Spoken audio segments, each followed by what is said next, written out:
Hello, friend. Did you know that you did not choose the silence you were raised in? But if you don't confront it, you might pass it on. Pain doesn't just live in our bodies, it echoes through generations. And if nobody talks about it, it becomes the family tradition. Welcome to episode 8 of the Confidence Rewired series. Today we are looking at the topic breaking the silence on generational pain. We shall be exposing the patterns of unspoken pain passed down through families and how to end them.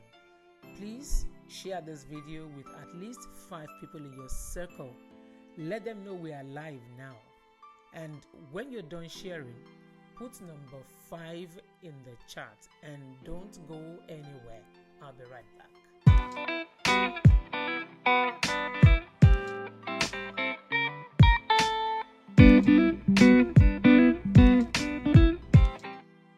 Welcome back. Please introduce yourself in the chat. Just your first name and location. Let's do that real quick.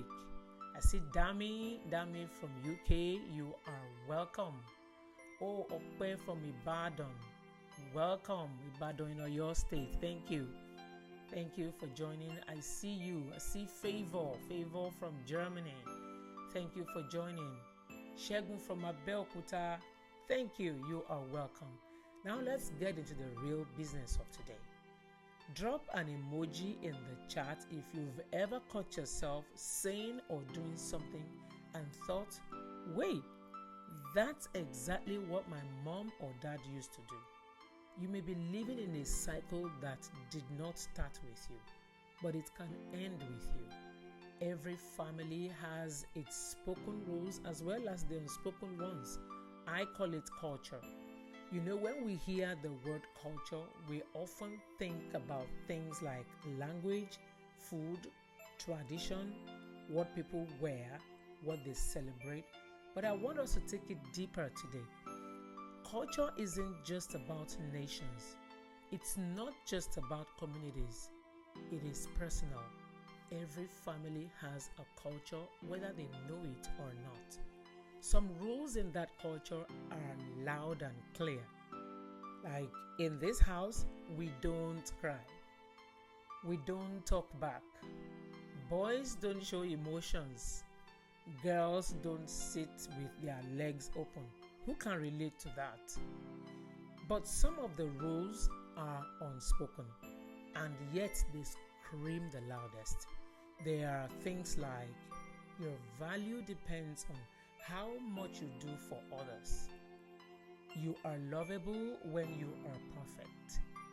We don't talk about uncomfortable things here. You are strong, so act like it, even if you are breaking inside. Who can relate to all this?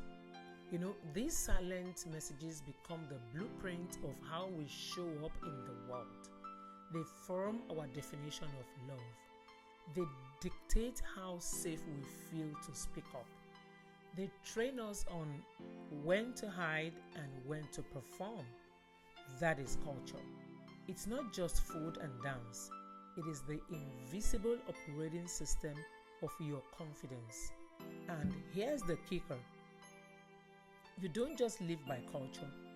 We pass it on. What we don't heal, we hand down. So I want you to pause and ask yourself these questions. What are the unspoken rules in your family?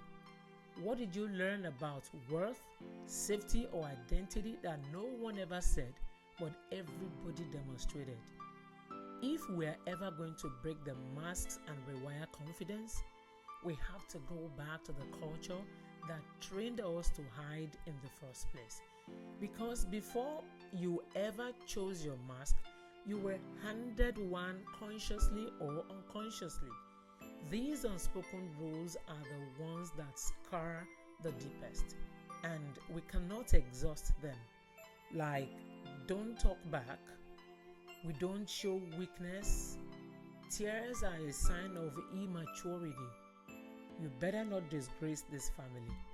And just like that, emotions are locked away.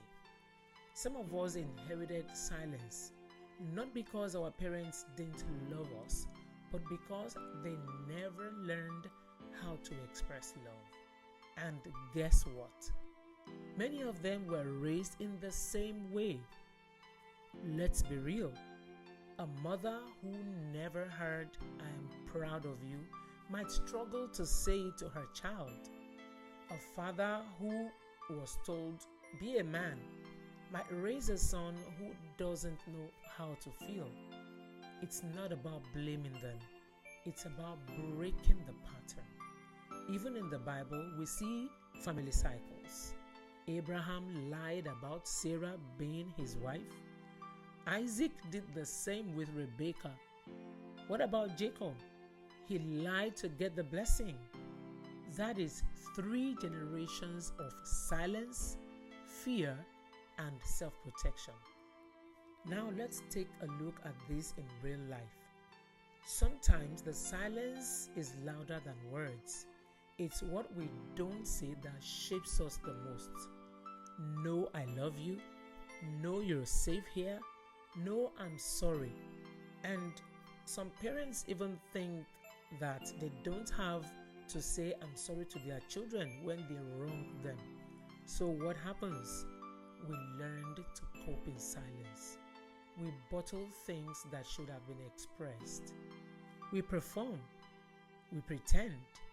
We parent ourselves. And sometimes we pass it on unintentionally, but not anymore. The activity for today is to take an inventory of generational pattern. This week, take 10 minutes and write down 3 emotional habits your family passed down to you. Is it anger, avoidance, perfectionism? Which one have you carried into adulthood? What is one action you will take to stop it? It may be therapy. If you need one, please get one. Journaling is a great way to get things off your mind onto a paper. Honest conversations, maybe with yourself or with somebody in the trauma equation. We're not talking about perfection here, just awareness.